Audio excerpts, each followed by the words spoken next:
Hi guys, welcome to my vlog.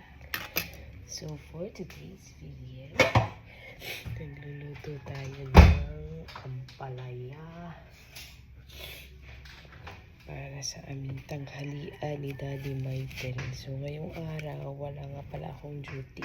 Absent ko na Mami Shayo kasi masama ang pakiramdam. Kanina kasi may bilo na nagkaabang. Snacks niya. Binigyan ko siya ng carrots kanina. Pati kinain niya. So ayan, meron na akong sibuyas tsaka bawang. Nahiwa ko na din yung apalya. So ayan, nilagyan ko ng asin. Nahugasan ko na siya, tapos nilagyan ko siya ng asin.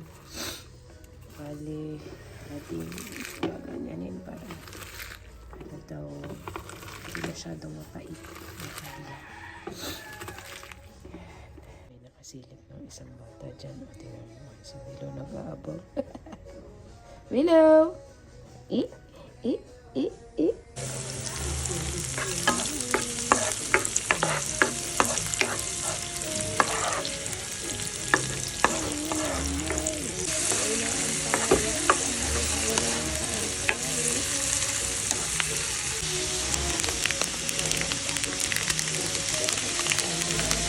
Ayan, natapos na ang ating ampalaya.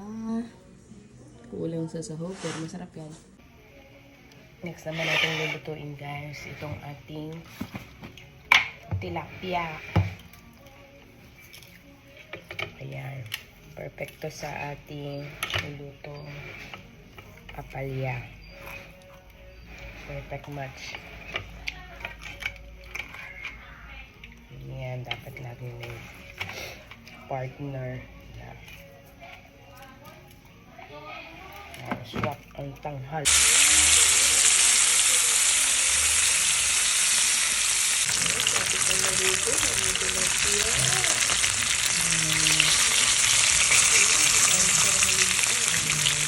Yes, ready na ang aming tanghalian ni Daddy Mike with sausawa. Wala yung ano. Maling? Walang kahit na ano, sibuyas, bawang lang. Kain na po. What is the secret of? Pagmamahal. Wow!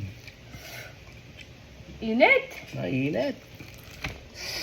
Mukbang, kain na.